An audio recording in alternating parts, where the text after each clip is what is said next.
Praise the Lord, God bless you all. और मुझे विश्वास है और ये मेरा ईमान है कि आप सब सलामत हैं। खुदावंद के फजल से आप सब सलामत हैं। और हर समय हमें जो ग्रैटिट्यूड में, जैसे कि मैंने पिछली वीडियोस में बताया कि हर समय हमने एक ही चीज़ में बनना है, वो है शुक्रगुजारी।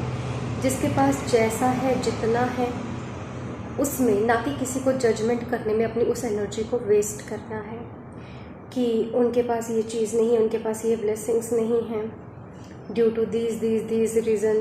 क्योंकि समटाइम्स क्या होता है कि हमारी लाइफ में इस चीज़ का बहुत असर होता है कि जो हमारी लाइफ की ब्लेसिंग्स हैं, जो हम डिज़र्व करते हैं, वो तब तक नहीं आपके पास आता जिन चीज़ों के लिए आप फाइट नहीं करते हो।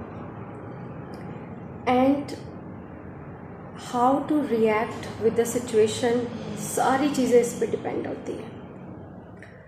किसी ने कुछ आपको कहा, आपको किसी ने भी कोई कमेंट किया या आपको पब्लिकली इंसल्ट किया, तो आप उसने जो किया सो किया, आपने आगे से क्या किया, आपकी लाइफ इस पे डिपेंड करती है, ना कि इस पे डिपेंड करती है उन्होंने आपको क्या कहा।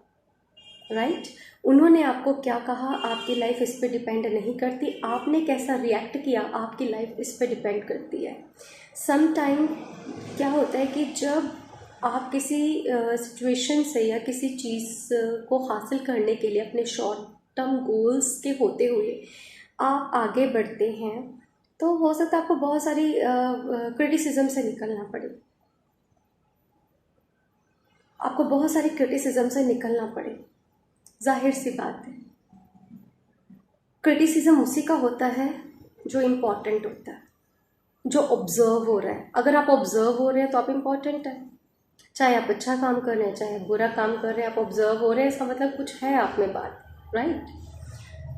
सो अगर एक पॉजिटिव इंसान उस चीज़ को रिसीव करता है, अगर एक इंसान उस चीज़ को पॉजिटिव वे में रिसीव करता है, तो ऐसा होता है कि आपका रिएक्शन क्राइटेरिया उस पर डिपेंड करता है।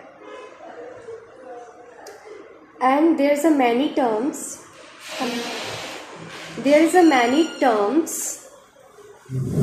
इन साइकोलॉजी एंड इन बाइबल, और सभी जगहों पे कुछ ना कुछ इसके बारे में लिखा हुआ है कि आप कैसे रिएक्ट करते हैं, हाउ टू रिएक्ट। आप कहेंगे कि समटाइम्स सिचुएशन ऐसे नहीं होती कि आप बिल्कुल चुप रहें। Yes, I understand this point कि समटाइम्स सिचुएशंस में आपको बोलना पड़ता है, लेकिन फिर वहाँ पर भी हमें कंसंट्रेट करना है कि हम कैसे बोल रहे हैं और कितना बोल रहे हैं। क्या हम अपने क्रोध को क्रोध ही रहने देते हैं या उस क्रोध को पाप में बदल देते हैं? पाप क्या है कि उसका रिएक्ट करते रहना। थोड़ा सा आपने रिएक्ट किया, बात को आपने एक्साइट कर दिया और टाइम से उस चीज़ का सल्यूशन मिल जाता है। ये टाइम वो टाइम चल रहा है जिस पे आप बिठा के किसी को समझा नहीं सकते। क्यों? उसके लिए विल पावर चाहिए, उसके लिए विलिंग चाहिए दूसरों को सुनने के लिए। अब जैसे ये वीडियोस बनती हैं या ये मेरा एक एफर्ट है ना, कि जो मैं कर सकती हूँ वो मैं करूँ उन लोगों के लिए जो चाहते हैं। मे बी आप सब सुनने वाले इन चीज़ों को रिसीव ना करते हो सकता है सिर्फ 20% इन चीज़ों की ज़रूरत को महसूस करते हो, बाकी जो 80% है मे बी ना सुनते हो। 20% मैं इसलिए पूरे कॉन्फिडेंस के साथ बोल सकती हूँ क्योंकि वो 20% लोगों का मुझे फीडबैक आता है जिनके लिए मैं आगे वर्क करती हूँ। और बाइबल भी बयान करती है, और ये एक स्पिरिचुअल कंटेंट है कि एक इंसान काफ़ी है। किसी एक इंसान के भी दिमाग में ये बात एंटर कर गई, इसका मतलब क्या है, आप सक्सेस हो गए। तो मेरी लाइफ में ऐसे बहुत सारे लोग हैं जिनके माइंड में ये चीज़ें एंटर की हुई हैं एंड उनकी क्यूरियोसिटी दिन प्रतिदिन बढ़ती है कुछ अच्छा, कुछ अलग सुनने की। और मैं उनके जीवन में एक्शंस के साथ काम करते हुए जब उनको देखती हूँ, तो मैं मोटिवेट हो जाती हूँ कि नहीं, अब मैं और कुछ बोलूँगी, अब मैं और अपने आप को प्रिपेयर करूँगी for the my people, my loving people. और समटाइम्स ऐसा होता है कि आप किसी रास्ते से गुजर रहे हो, किसी अच्छे रास्ते से, किसी सच्चाई के रास्ते से, तो समटाइम्स आपके कुछ ऐसे मेंबर्स, हो सकता है वो आपके परिवार के हिस्से में आते हैं, हो सकता है वो बाहर के लोग, आपके रिलेटिव्स हो, आपके फ्रेंड्स हो, कोई भी हो सकता है, कोई भी विरोधी हो सकता है, वो फैमिली में कोई पर्सन भी हो सकता है, वो फैमिली के बाहर भी हो सकता है, कोई भी, एनीवन। और एक बात याद रखना, जो भी हमारे विरोधी होते हैं वो एडवर्टाइज ही करते हैं हमारी, तो इसको एज अ पॉजिटिव लो, इसको एज अ पॉजिटिव लो।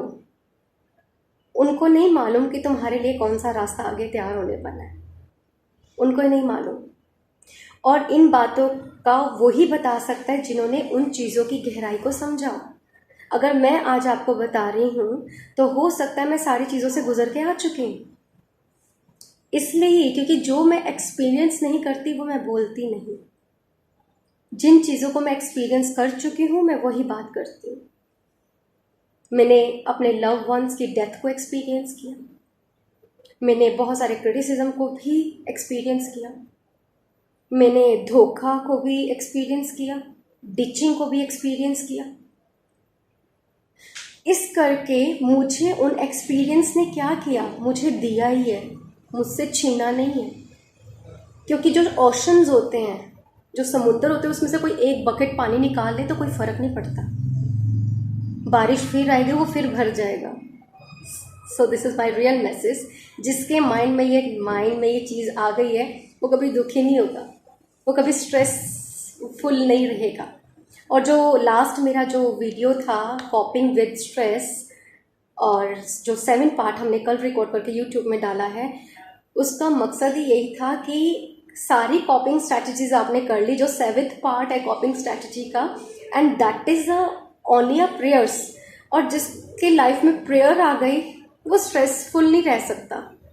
दुविधा आएगी, परेशानी आएगी, दिक्कतें आएंगी, बट वो उसके अंदर घर नहीं कर सकती, आएंगी और चली जाएंगी, आएंगी और चली जाएंगी। So God bless you all in the name of Jesus, आमीन।